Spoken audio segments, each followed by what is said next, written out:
اسی طرح سے ایل این جی کے ریفرنس میں بھی نیب شریک جرم ہے. یہ 220 ارب روپے کا فراڈ ہے جو موجودہ حکومت میں ہوا اور جس کے مرکزی کردار شاہد خاقان عباسی ہے. ہم یہ مطالبہ کرتے ہیں کہ نیشنل اکاؤنٹیبلٹی بیورو اس ریفرنس کو مکمل تحقیقات کرے، اس کو آگے بڑھائے، اور اگر ایسا نہیں کیا جاتا تو پھر ہم مجبور ہوں گے کہ ایک بار پھر سپریم کورٹ کا دروازہ کھٹکھٹائیں اور سپریم کورٹ کی نظر میں یہ تمام حقائق لائے جائیں، کیونکہ 220 ارب روپے کی جو رقم ہے، جو پاکستان کے لوگوں کی امانت ہے، پاکستان کے عوام کی رقم ہے، وہ یوسرپ ہوئی ہے، اس کا شفاف استعمال نہیں ہوا اور ضروری ہے کہ اس کی تحقیقات کی جائے. اس لیے ایل این جی ریفرنس کو کھولنے کا ہم مطالبہ کرتے ہیں جو کہ فوری طور کے اوپر ہونا چاہیے. اس کے ساتھ اب ہم یہ سمجھتے ہیں کہ جو عمران خان کے خلاف ریفرنسز تھے، مسلم لیگ نون کو یقین ہو گیا ہے کہ ان میں سے کچھ نکلنے والا نہیں ہے. ان کو یہ بات یقین ہو گئی ہے کہ وہ عمران خان ان میں ڈسکوالیفائی نہیں ہوں گے، لہٰذا اب وہ اوچھے ہتھ کنڈوں کے اوپر اتر آئے ہیں. لیکن اس سے پہلے کہ میں ان کی طرف جاؤں، ایک اور اہم نقطہ جس کے اوپر تحریک انصاف کا مطالبہ ہے اور بحیثیت جماعت ہم اس کو پرسو کریں گے، وہ باقر نجفی کی رپورٹ کہ ماڈل ٹاؤن سانحہ ہوا، 14 لوگ اس میں شہید ہوئے، بہت سارے اس میں زخمی ہوئے، خواتین بھی ان میں شہید ہونے والوں میں شامل ہیں. اور تحریک انصاف یہ سمجھتی ہے کہ بہت ضروری ہے کہ جسٹس باقر نجفی صاحب کی جو رپورٹ ہے اس کو پبلک کیا جائے اور اس رپورٹ کی ریکمنڈیشنز کے مطابق جو مقدمہ ہے وہ قائم کیا جائے. اس میں جو لوگ ملوث ہیں ان کو کیفر کردار تک پہنچانا تحریک انصاف کا اگلا مشن ہوگا، کیونکہ یہ کارکن پاکستان عوامی تحریک کے ہوں، کسی بھی سیاسی جماعت کے ہوں، وہ سب سے پہلے پاکستانی شہری ہیں، سب سے پہلے انسان ہیں، پھر پاکستانی شہری ہیں، اور ہمارا یہ فرض بنتا ہے کہ ہم ان کے حقوق کی حفاظت کریں، ان کے جو فیملیز ہیں ان کے حقوق کی حفاظت کریں. سو تحریک انصاف ماڈل ٹاؤن کے شہداء کے ساتھ کھڑی ہوگی اور ہم اس رپورٹ کو پبلک کرنے کا مطالبہ کرتے ہیں، اور اگر اس کو رپورٹ کو پبلک نہیں کیا جاتا تو بھی ہم اس کے لیے جو قانونی داد رسی ہے وہ کریں گے. اب اس اہم معاملے کی طرف آئیے کہ جب لگ رہا ہے کہ شریف سنگھاسن ڈوب رہا ہے، جب لگ رہا ہے کہ تخت رائیونڈ ہل گیا ہے، تو پھر وہی کیا گیا جو ماضی میں کیا جاتا ہے، یعنی پرسنل کریکٹر اسیسینیشن. 1987-88 میں جو لوگ پاکستان کی سیاست پہ نظر رکھتے ہیں وہ کیسے بھول سکتے ہیں کہ کس طرح سے بے نظیر بھٹو شہید اور نصرت بھٹو شہید کی جعلی تصاویر پرنٹ کرائی گئیں. اس دور میں فوٹو شاپ نہیں ہوا کرتا تھا، اس دور میں یہ جو آج انٹرنیٹ پہ سہولتیں میسر ہیں یہ نہیں میسر ہوا کرتی تھی. اس دور میں جعلی تصویریں پرنٹ کرائی گئیں، اور اس وقت مہم کے انچارج حسین حقانی صاحب تھے. حسین حقانی اب بھی امریکہ میں ہیں اور بہت سپریم کورٹ کے خلاف آرٹیکلز لکھ رہے ہیں ماشاءاللہ. اور حسین حقانی نے وہ تصویریں بے نظیر بھٹو شہید کی پرنٹ کروائیں اور ان کو جہازوں سے گرایا گیا. لاہور میں، راولپنڈی میں آپ کو یاد ہے کہ ان کو جہازوں سے گرایا گیا. اس کے علاوہ کس کو بھولا ہوگا اس دور میں جو لوگ دیکھتے ہیں NA 88 کا الیکشن، جب مصطفیٰ کھر الیکشن لڑ رہے تھے اور ان کے خلاف تیمینہ دورانی کی کتاب کو استعمال کیا گیا اور کس طرح سے مصطفیٰ کھر کی کریکٹر اسیسینیشن کی گئی. 1996-97 میں جب دوبارہ عمران خان کی سیاست میں آئے تو عمران خان کے خلاف ایک بہت بڑا اٹیک لانچ کیا گیا، اور اس کے پیچھے بھی مسلم لیگ نون تھی. اور وہی سارا یہی جو 3-4 ایکسپیرینسز جو میں نے آپ کے سامنے گنوائے، الحمدللہ یہ قطری خط کی طرح جو پچھلے ڈیکیڈ میں پھر واپس آیا تھا، یہ بھی قطری خط کی طرح یہ ٹیکٹک بھی واپس آتا نظر آ رہا ہے. اور ہم نے دیکھا کہ جو ایک MNA PTI کی، ان کو استعمال کیا گیا عمران خان کے خلاف کریکٹر اسیسینیشن کے لیے.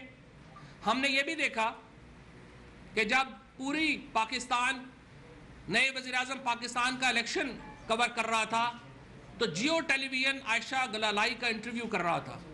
ہم نے یہ بھی دیکھا کہ پورے پاکستان کا انٹرسٹ یہ تھا کہ پاکستان کی سیاست میں کیا چینجز آ رہی ہیں، لیکن جیو ٹیلی ویژن کا انٹرسٹ تھا کہ عائشہ گلالائی کا کیا انٹرسٹ ہے اور وہ کیا بات کر رہی ہیں، اور ان کا ہم نے یہ بھی دیکھا کہ کس طرح جنگ گروپ کو استعمال کیا گیا پی ایم ایل این کی میڈیا آرم کے طور کے اوپر اور عمران خان کی کریکٹر اسیسینیشن کے لیے۔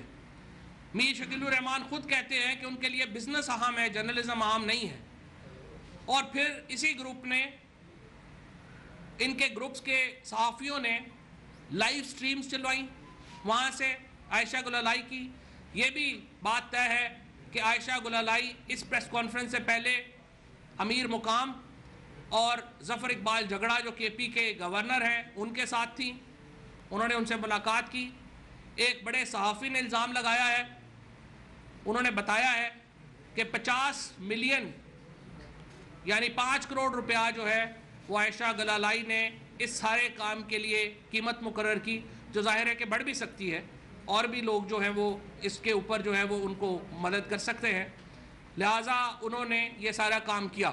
آج تحریک انصاف نے عائشہ گلالائی کو ایک لیگل اپنی جو ہم نے انہیں ایک نوٹس جاری کر دیا ہے جس میں ہم نے ان سے یہ کہا ہے کہ ایک تو ان ایلیگیشنز کے اوپر وہ معافی مانگیں، دوسرا ہم نے ان کو یہ کہا ہے کہ وہ آرٹیکل 63A جو آئین کا ہے اس کے مطابق اپنی نشست سے استعفیٰ دیں، کیونکہ یہ سیٹ پی ٹی آئی کی سیٹ ہے، اور اگر لیڈر اتنا برا ہے اور پارٹی اتنی بری ہے تو اس کی سیٹ تو اس سے بھی زیادہ بری ہونی چاہیے۔ تو کیا وجہ ہے کہ وہ پارٹی کی سیٹ سے چمٹی ہوئی ہیں اور پارٹی کے خلاف بول رہی ہیں؟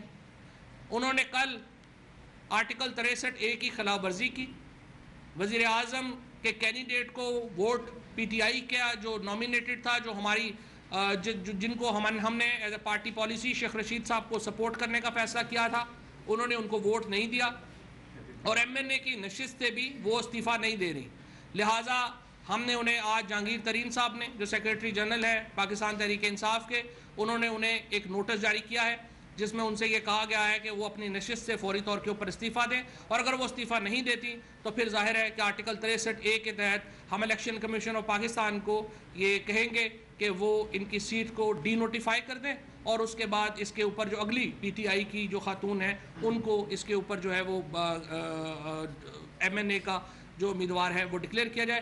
اسی معاملے کے اوپر تھوڑی زیادہ اور گفتگو کرنے کے لیے میں نے عالیہ حمزہ کو جو ہے وہ ریکویسٹ کی تھی کہ وہ آئیں، اور یہ ہماری کور کمیٹی کی ممبر ہے، اور باقی جو اس کے اوپر جو گفتگو ہے وہ عالیہ بات کریں گی، پھر ڈاکٹر صاحب اس کے اوپر بات کر لیں گی۔ جی بسم اللہ الرحمن الرحیم۔ ایاک نعبد و ایاک نستعین، ہم نے تو اپنے چیئرمین کو جب سنا یہی کہتے سنا، جب اس نے اپنی تقریر کا آغاز کیا اس نے انہی الفاظ کے ساتھ اپنی تقریر کا آغاز کیا۔ اس کے بعد میں ایک کوٹ آپ لوگوں کی خدمت میں سناؤں گی کہ if they attack you personally it means they have not a single political argument left۔ تو میں تو یہ کہوں گی کہ خان صاحب کی نااہلی کو وہ پروف نہیں کر سکے۔ پہلے انہوں نے کہا منی ٹریل لائیں، خان صاحب نے ایک ایک بال کی منی ٹریل لا کر ان کے منہ پہ مار دی، اس کے بعد ان کو کوئی امید تھی کہ وہ خان صاحب کو ڈسکوالیفائی کرائیں گے فارن فنڈنگ کیس میں۔ کل سپریم کورٹ کے ججز نے جب یہ کومنٹس دے دیے کہ جی ایسی کوئی ڈسکوالیفیکیشن نہیں ہو سکتی، تو پینک میں آ کر انہوں نے عائشہ گلالائی کو لانچ کیا۔ جیسے فواد صاحب نے کہا ہے یہ تو ان کا پرانا طریقہ کار ہے، لیکن کیا میں آج یہاں پر اس میڈیا کے توسط سے اسی عائشہ گلالائی سے یہ پوچھنا چاہوں گی کیا قیمت وصول کی ہے اس نے یہ سب کام کرنے کی؟ اس نے یہ الزام ہمارے چیئرمین پہ نہیں لگایا، اس نے یہ الزام ہماری 54% پاپولیشن پر لگایا ہے جو خواتین کی ہے۔ ہم سب آج اگر اس پارٹی میں، ہماری پارٹی خواتین کی پارٹی کہلاتی ہے، 52% پاپولیشن کو، خواتین کو خان صاحب نے پولیٹیکل ہونے کا ویژن دیا ہے، آج اس نے ان سب کی انسلٹ کی ہے۔ آج اس نے خان صاحب کی انسلٹ نہیں کی. آج ہم اس کا جواب دیں گے. ہم یہاں پر ہم بیٹھے ہیں, ایک ایلیگیشن کا میں ان کی جواب بھی دوں گی اور میں اس کے بعد آخر میں ان سے سوال بھی پوچھوں گی. وہ خاتون فرماتی ہیں کہ پیپلز پارٹی میں میری بہت عزت تھی. تو بہن, اگر آپ کی پیپلز پارٹی میں بہت عزت تھی تو وہ پارٹی چھوڑ کے آپ مشرف کی پارٹی میں کیوں گئیں؟ اور پھر مشرف صاحب کی پارٹی کو چھوڑ کر آپ تحریک انصاف میں کیا ڈھونڈنے آئیں؟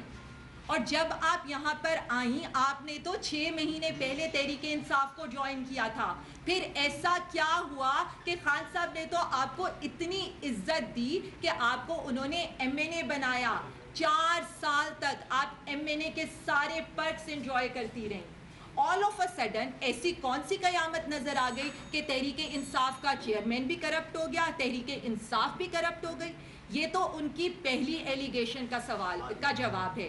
دوسری ایلیگیشن, انہوں نے یہ کہا کہ جی خان صاحب مغربی اقدار کو پارٹی میں فروغ دیتے ہیں.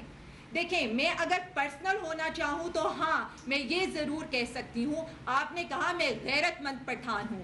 ہمارے گھر میں تو میل ڈرائیور کو بھی نہیں رکھا جاتا. تو میری بہن, آپ کی اپنی بہن, ان کے کیا ویوز ہیں, وہ کیا پہنتی ہیں, یہ کہتے ہوئے ایز اے خاتون میں بہت لو فیل کروں گی. ہاں, اس کا جواب میں اسی طرح سے آپ کو دوں گی. وہی خان صاحب ہیں جنہوں نے KPK میں سود سے فری نظام لایا. کیا وہ اسلامی نظام ہے یا مغربی اقدار ہے؟ وہاں پر آج جہیز کی لعنت کو منع کیا جا رہا ہے. کیا وہ مغربی اقدار ہے؟ وہاں دینی مدارس کی مدد کی جا رہی ہے. یہ کون سا اقدار ہے؟ میرے خیال میں ان کو کوئی غلط فہمی ہے. ان سارے اقدار کو وہ مغربی اقدار سمجھتی ہیں. اس کے علاوہ وہاں پر اسلامیات کی تعلیم مست ہے. یہ سب اسلامی اقدار ہیں. وہ یہ فرماتی ہیں کہ جی مجھے غلط میسیجز کیے گئے. میں بیٹھی ہوں, یہاں میری سب بہنیں بیٹھی ہیں. ہم اس بات کے گواہ ہیں کہ کتنا عزت ہمیں اس پارٹی سے ملی ہے. میں ایک انجینئر ہوں, ایک نان پولیٹیکل انجینئر. آج میں اگر کور کمیٹی کا حصہ ہوں تو میں صرف اس وجہ سے ہوں کہ یہ میرٹ ہے. میرٹ کی پابندی ہوتی ہے. اور اس بات کی گواہی کل کامران شاہد صاحب نے بھی دی ہے کہ وہاں پر خان صاحب نے ان کو ڈانٹا تھا اور ان کو یہ کہا تھا کہ تمہاری پاس پرفارمنس اچھی نہیں ہے. تو یہاں ایک میرٹ ہے, یہاں کوئی ایزی وے آؤٹ نہیں ہے. بہت آسان بات ہے. آپ کہتی ہیں مجھے 2013 میں میسیجز آئے, تو بی 2013 کے میسیجز کے بعد آپ 4 سال اسی پارٹی میں سسٹین کرتی رہی. آپ نے اس پارٹی کو اس وقت تک کیوں نہیں چھوڑا؟ آپ کو اس پارٹی کو چھوڑ کر کہیں اور جانا چاہیے تھا. اور یہ جو پریس کانفرنس آپ نے کل کی ہے, یہ پریس کانفرنس آپ کو بہت پہلے کرنی چاہیے تھی. پھر آپ یہ کہتی ہیں KPK کی حکومت صحیح پرفارم نہیں کری, KPK کی حکومت میں کرپشن بہت زیادہ ہے. خان صاحب ہماری بات نہیں سنتے. میرے خیال میں پل ڈیٹ کا سروے اٹھائیں, فیفن کا سروے اٹھائیں. پل ڈیٹ کے سروے میں ایک جگہ پر یہ بات مینشن کی گئی ہے کہ KPK کے ہر ڈپارٹمنٹ میں, اور I have the full documentation.